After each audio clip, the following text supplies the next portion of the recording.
If Sandy or Pat can't hear me, let me know. But can you hear Pat? Okay. She's got one ear, so we're good. Yeah. I think most of what I'm going to share is okay for the kids, but Christian might be a little young for it to go through the whole thing. But anyway, I don't really have a written speech, but I do have a kind of a preamble. Some of you know that I keep a daily thought and prayer journal, and I'm going to share what I wrote this morning in that. But before I do anything else, let me just say thank you again to Danny for a wonderful meal, and Connie for pulling all the photography together. But I especially want to thank Kathy and Joe and Isaac for this whole situation. This is wonderful. Thanks, guys. It's a group. Okay. It's a group effort. Thanks, you guys, for making the trip out here. It's a long way, especially with little kids. We've done it many times. Okay. It is Carol and Connie's 46th birthday. No, Is that Shrivellies. we're not going to have this much time for comments on everything I say. Everything. But that was important. Everything. This is our family, Dad. Is that really happening? Also, this afternoon we will assemble our 22 family members, and I will give an impromptu speech. I have thought a lot, I really have, about what I should say, but perhaps unwisely have written nothing down on this occasion. What I want to say pertains to politics, but that is a loaded subject even among family members. I will try to say some good, accurate things about our 6 kids and their 5 spouses. I will not go into saying very much about the grandkids. I will summarize our death plans, including 2 handouts, a plan for our memorial services, and a eulogy for Pat. They were sent information for my eulogy. You all got this in the past. If you need it, it's in my daily thought journal for what is the date on? Hold on a minute. Today's the 14th. Yeah, today's the 14th. This was written for July the 18th. But about 2 years ago, I sent a letter to a classmate in Sullivan because I couldn't go to my 65th class reunion. And that letter, I sent a copy to all of you, so you have that. I hope you still have it in your files. But that gives you the eulogy for me, basically. I'll mention our desk drawer. There's a drawer in Pat's bedroom that contains our will, burial information, and so forth. I want to spend some time on items left covered and not covered in the will, and quite a bit of time on 10 things to enjoy continuity, and my keepings, big keepings, and journals. As of today, I have identified and labeled 9,531 keepings entries. These are entered in the various journal notebooks, which I began recording in daily thoughts and prayers on June the 1st, 1975. Those are all in my office, by the way, and Marcus said he will take care of those. Okay, further information regarding keepings and big keepings are stored in my computer and easy to access. The big keepings items, as of today, number 5,387 and fill 65 boxes, clearly labeled in our garage. When I am finished labeling items, my present estimate would be that there will be around 12,500 items in keepings and some 7,500 items in 60 boxes of big keepings. Pat or I could die tomorrow, but I am hoping for 5 more years. That will give me time to become completely debt-free and hopefully to finish indexing the entire garage. And they explain plans for big keepings. I'll do that. I would like to get into philosophy, economics, education, religion, politics, but that may not happen. Several things. I do want to mention the fact that my dad lived to 92, and since he died, I think so often of so many things I wish I had asked him. And I hope you may ask me before I go. That could be tomorrow, by the way. It has been 6 years since we were all together. In six more years, I would be 90 and Pat would be 89. That may not happen. It is extremely unusual for a couple to be married for 70 years. Mainly, I want those other 21 people to be appreciated. That's my responsibility. Beaverton, Oregon, 6:33 a.m., August 14th, 204 pounds. Today I'll drive 14 miles. Here is my prayer for today. And those journals, by the way, for most of them are written in longhand with a full page at least of thought ideas and usually less than a page for a prayer. The last few months I've been doing these on my computer, so I do both basically on one computer page. Here's the prayer for today. Dear Lord, I am so blessed. Great wife, 6 great kids, 5 great spouses, 9 great grandkids, in so many ways a great life. Generally healthy for 8 decades, extensive world and national travel, exciting and diversified jobs and volunteer roles, membership in more than 20 churches, and by the way, I've spoken in about 200 others. Living in 10 states, not wealthy but comfortable, have missed no meals, certainly didn't today, and have become somewhat skilled in speaking and writing, educated beyond my intelligence, aware and appreciative of God's power and love, even more than I could have imagined as recently as 20 years ago. The expressive words that come to mind on this occasion are, thank you, Lord, and help Pat and me to feel better. In Jesus' name. I have 2 things, that's my preamble. I have 2 things I want to pass out, and I'll talk about them a little bit. If I can find them. This is for each of the 6 kids. I only made 6 copies, so you can share them with the other spouses and kids. That goes to the 6 sons and daughters. I can back it up.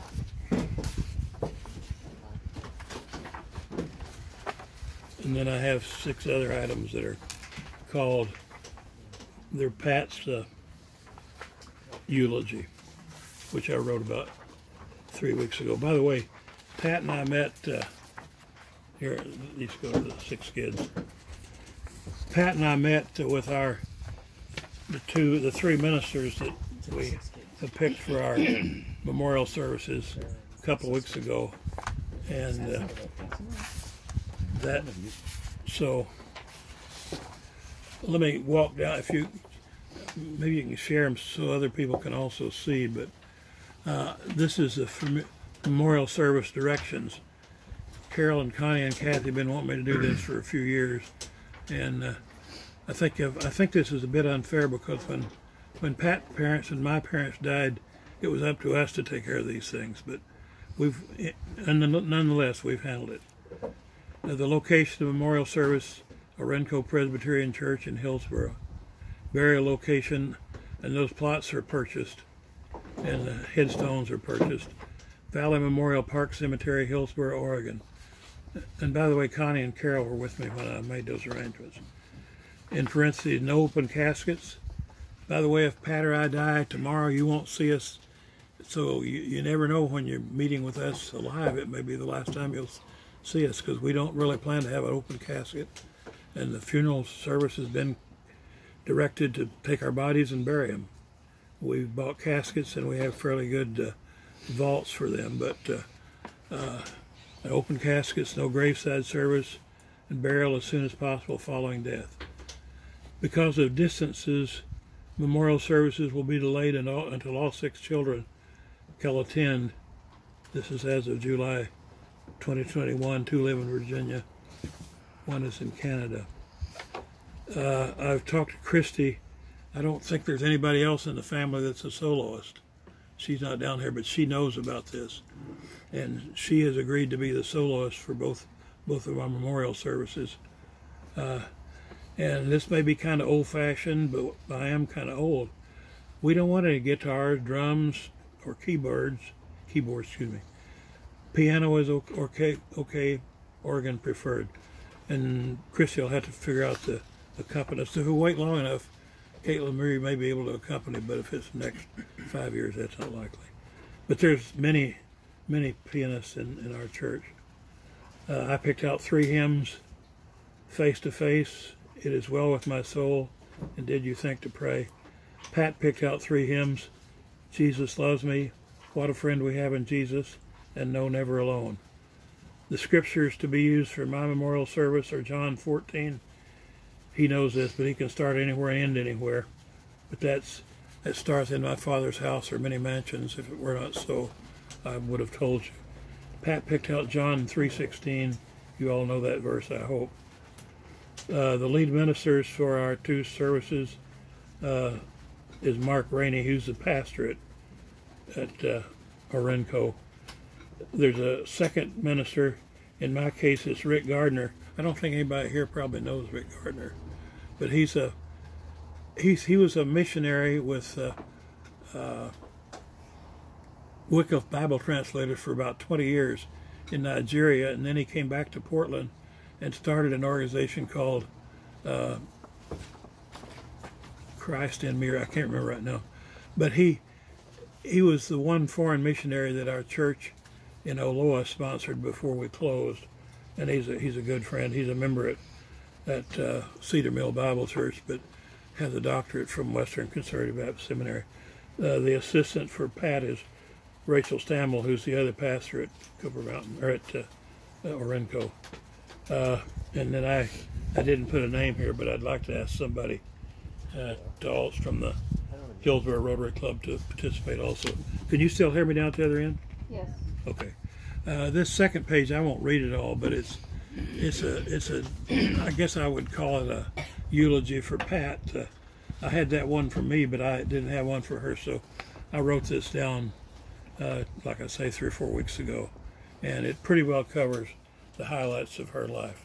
Now I want to get into some other matters, and this is where I should have made some notes and should have probably even written this out. I want to say this is going to take just a little bit of time, but I think it'd be unfair not to do it. A few years ago, I taught a Sunday school class in Virginia, and I used Frank Sinatra's the words from Stranger in the Night. If you have remember, the doobie doobie wah, doobie doobie wah, and my theme for the Sunday school class was doobie doobie doobie. And I think it's our responsibility as Christian to do and to be. But I want to focus on, I think Pat would love you 6 kids and the rest of you just because of who you are. And she's very impressed with what you do. I'm tremendously impressed with what you do, and I love who you are. But I won't go with all the grandkids. I should, but that'd take more time. I'm very impressed with the way our grandkids are coming along, and I think Joe and Kathy and Mark and Christy and Mitch and Sandy deserve a lot of credit for bringing up and educating and loving your kids and our grandkids. They're very special. But I look at you 6 kids, and I see Kathy, and I remember Kathy's the only. President Eisenhower started what was called the President's Physical Fitness Program. Kathy was one of the only kids in the school that passed that, and she's, I think, the only member of the family that was given the award of President's Physical Fitness. But I think of Kathy today, actually Tuesday midnight to Wednesday midnight every week. She's on a volunteer role, which most of us couldn't do, working with Washington County Sheriff's Department. She's been a special daughter, and I could go on in terms of the achievements she's had, but she's very special. Mike is not only the second one born, but has special qualities that I'm not sure he even recognizes. I remember when he was fairly old, he took a year off. Pat and I didn't have the money to help him with this, but he took a year off and got his master's degree in special education. That's very special. The kids he touches is very special. And some of you don't know, in fact, I'm not sure any of you know, how many good things Mike does in terms of being a giver. And I know, and I appreciate it, and he's a special son. And by the way, Pat and I were parents of Mike and Kathy only for 14 years before the rest of you came along. So we've kind of, I consider us having 5 families. We have Kathy and Mike, then we have 3 other adopted kids, then we have Mitch, and then we started having foster kids, and we had 22 foster kids, and we also, on the 6th basis, well, there's another couple of bases. Pat provided home care for more than 35 infants and young kids during our lifetime, and we also escorted 6 babies from Korea several years ago to Memphis. So we've been kind of parents 6 times over. I want to go to Mark next. Mark, I don't know how much he knows how much I appreciate. I don't know that anybody really appreciates this quite as much as Christy and I, but she worked very hard to put Mark through his graduate program. And she's not down here, but she. She's right here. Right here. Oh, okay. Hi, Christy. Christy was assistant vice president of SunTrust. Some of you not coming from Virginia might not know what that means, but SunTrust is probably the major banking firm in the Southeast, and Christy was an assistant vice president, handling that job very well, and could have also done it in Canada if she chose to do that. But Mark, 4 of your 6 kids got graduate degrees, and all of you got through college pretty much on your own. That's very special to me. But Mark, I guess I'm the only other person here who knows how hard it is to get a doctorate. If you think that's a simple process, if somebody asked me 6 months after I got my PhD if it was worth it, I would have said probably not. I would say now that it was, but it's a very challenging, almost thankless, completely difficult, academically sophisticated responsibility and achievement. So Mark, I could go on about things you've done and the person you are, but I just really appreciate what you've achieved. And Connie, my gosh, you've all been so good the past few months. But do anybody realize what Connie has done for Pat and me? Yeah. She's a hero. I mean, for over a year, we didn't go grocery shopping, for gosh sakes. When Pat's gone to the doctor, it's been Connie that goes with her, not me. Connie, I don't know how to say thank you adequately for any of you kids, but I have to really say Connie's been special beyond words or belief. I don't know that I ever shared this before, but Kathy and Mike might remember. I kind of doubt it. When Carol and Connie came, it was pretty much Pat's habit to carry Connie wherever we went, and it was my habit to carry Carol wherever we went. And I don't think we had preferences, but that's just the way it worked out. And Carol, you've always been very special. You have a very, not only exciting, but very demanding position. I know you and Connie both have been in, and Kathy and Joe and Isaac. You've all done missionary journeys, and I don't often say thank you, but those are very special. That you not only have helped me grow, but you've grown yourselves. I still remember Carol coming by our place in Ohio with her other volunteers that spent a summer in the Detroit inner city. Everybody doesn't spend a summer in Detroit's inner city. Everybody doesn't spend time on the top of the World Trade Center when it was still standing, but Connie and Carol did. They're just very special people. Carol's very special, and I could go on about any of these 5. Mitch was a blessing, unexpected but not deserved. Mitch remembers this, and Pat knows about it. I don't. You might not realize Mitch was our only child longer than any of the rest of you. In Ohio and Michigan, he was the only child we had around. Some of you came home at Christmas, but he was there all the time. And Mitch and Pat know this, but gosh, Mitch, I don't know how many triathlons we went to. I drove Mitch to one in Central Florida and another one in Montreal, and probably a dozen in the Upper Peninsula, but Ohio, Illinois, and he did very well. Matter of fact, Mitch went with me to the International Triathlon in Montreal, and as a matter of fact, he, I guess you could say, was internationally ranked as a triathlete. That's pretty special, and I appreciate it. It's not something I could have done because of health reasons and maybe laziness, but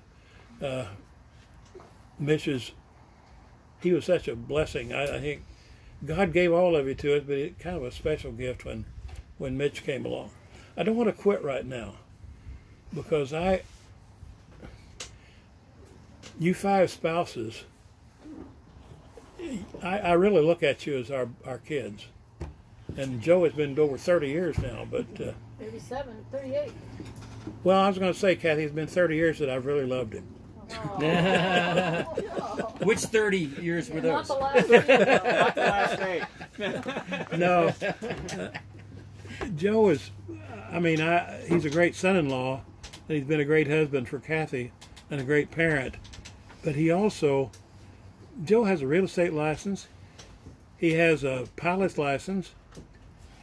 He's been singularly responsible for developing what I think is the second largest rental agency in the greater Portland area. That's not an easy task. It's probably a little harder than its family members you're dealing with, and that's hard. But I don't think I've ever told Joe as clearly and as succinctly as I want to right now that how much Pat and I really have appreciated not only the work, but Joe has probably grown as much spiritually as anybody I've ever known, and that's very special. Danny came next, and you do realize that Danny spent 3 years on the mission field. Danny has had some really good jobs, and probably the best that he's ever had is right now. But we're all sitting here overflowing with food simply because of Danny. I don't say this to pat him on the back too much, but he's probably the best cook I've ever met. And Danny has more education in religion than anybody at the table. He has a master's degree in theology, and probably talks about it less than most of you, or most of us, I should say. Danny probably is one of the only people I've ever known. I think Tyler may be in his shoes, but he basically has a mind that remembers everything that goes into it. Not too many people in the world that can say that, but he's very special. Danny, I won't go deeper, but I could. I want to say that Sandy is. She's so quiet I can't hear her speak sometimes, but she's married to somebody else that's that quiet, so it's a little bit of a problem if they're more than 10 feet away. Of course, if it thunders, I can't hear it, so that's another problem. But Sandy, she is a very spiritual, loving, giving, and extremely smart young lady. You may not realize that she has two majors from Georgetown University, and Georgetown University is one of the best in the country. 3 masters. And then she has 2 masters. Your bachelors are from Georgetown, right? Georgetown. And your masters are from George Mason. She has 2 master's degrees. She's got 2 masters. Yeah, 2 masters, 2 bachelors, and I just can't thank her enough for the inspiration she's been for Mitch, for those kids, for Pat and me, and like the rest of you, like my kids, she honors her parents in very noticeable and special ways, and that's very impressive. Finally, last but not least, I mentioned Christy before, but Christy has, none of the rest of us have had to exist in a situation where one of our parents died when we were very young. Her father died when she was just really young. And it's been a very trying time for her mother and 3 daughters. But Christy not only emerged, but she specialized. She put Mark through school. She's followed him to Canada with good results. What can I say about Christy that's not positive? Everything I would say is positive. Now I should say some things about Isaac and Mally because they're now adults, but I'll not carry this on any longer in terms of the grandkids, because I think those other 7 grandkids are going to come out really well also. Ron challenges Neil with political discussions. Well, I'm sorry. Did I miss anybody else? That's okay. Well, Ron is the last one. But Ron is pretty smart. No, I seriously, I would like to talk about politics because I told Kathy and I told Kathy and Joe that probably one of the most frustrating things in my life is what's happened in the last 5 years. Can we not talk about politics today? It's interesting that people like to talk about politics when the Democrats are in, but when the Republicans are in, they don't. No, it's the other way around. It's the other way around. Let me get back to Ron. If anybody here would like to hear some Russian, you may not know this, but Ron speaks Russian very fluently, and is a graduate of the what's that? The DLI, Defense Language Institute. The Defense Language Institute in California. Also, I think he's the only other person in the room who graduated from a college in Missouri. But he's a graduate of Park College. Yeah. Ron, Park University. I heard they're easy. Park. Used to be Park College. Yeah. Well, let me go on.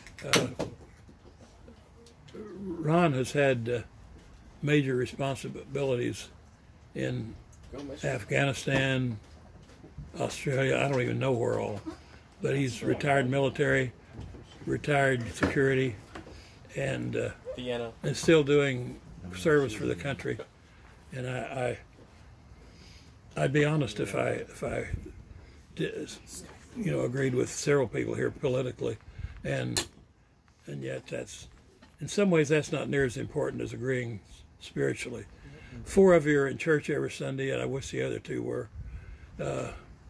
All of you have made your points well in the world.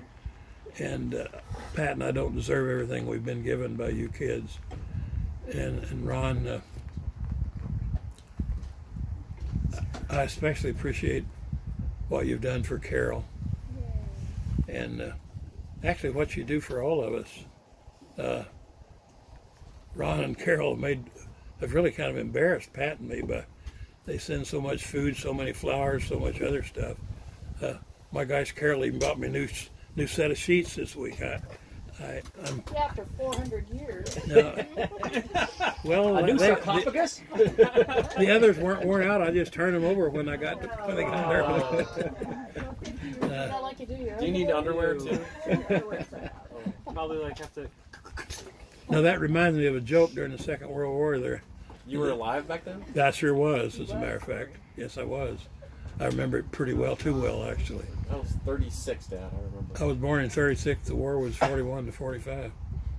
Yeah, I still remember in the back of a pickup truck in West Plains waving my flag when the war was over and Roosevelt had succeeded and Truman dropped the bomb. No, I could talk at more length than I'm going to talk about the Second World War. I don't remember Vietnam as well as the Second World War, as a matter of fact. But I do know this, that COVID has killed more people in Vietnam, both world wars, Korea, and Iraq combined. It's hard to not get political on that subject, but I won't. I want to talk a little bit about some special things. Let's wait. Mom's going to go in and use the restroom. Oh, okay. Anybody want to take a drink break or get cooled down? Yeah, go ahead and take 5 or 10 minutes. I probably have about another half hour left.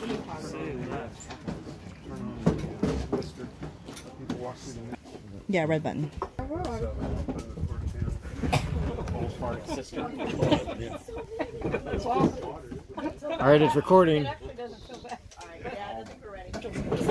Everybody ready? Yeah. Okay, you don't want to talk politics, but I would remind you of two or three things. I do have an emeritus professorship in international studies.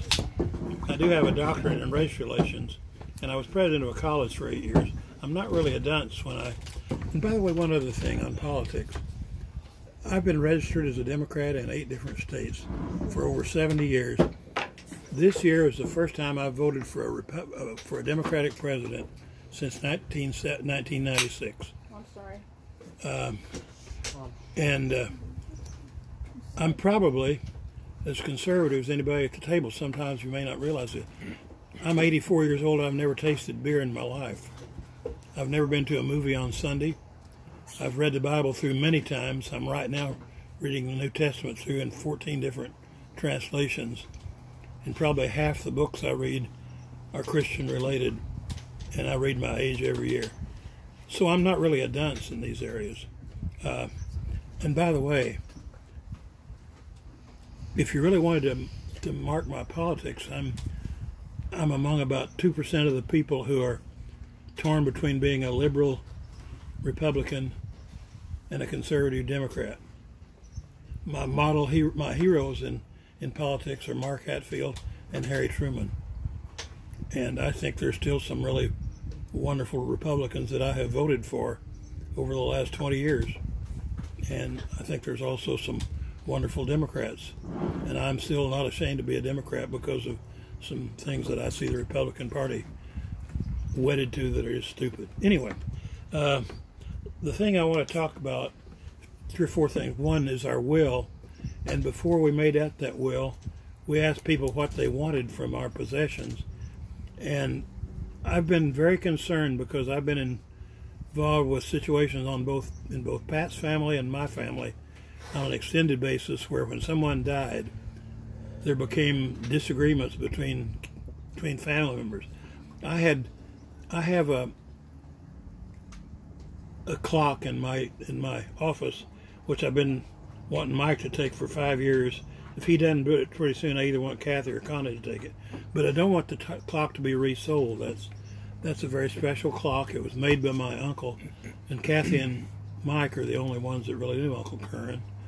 But it was given to my dad for his being the person responsible for the follow-up to my uncle's death.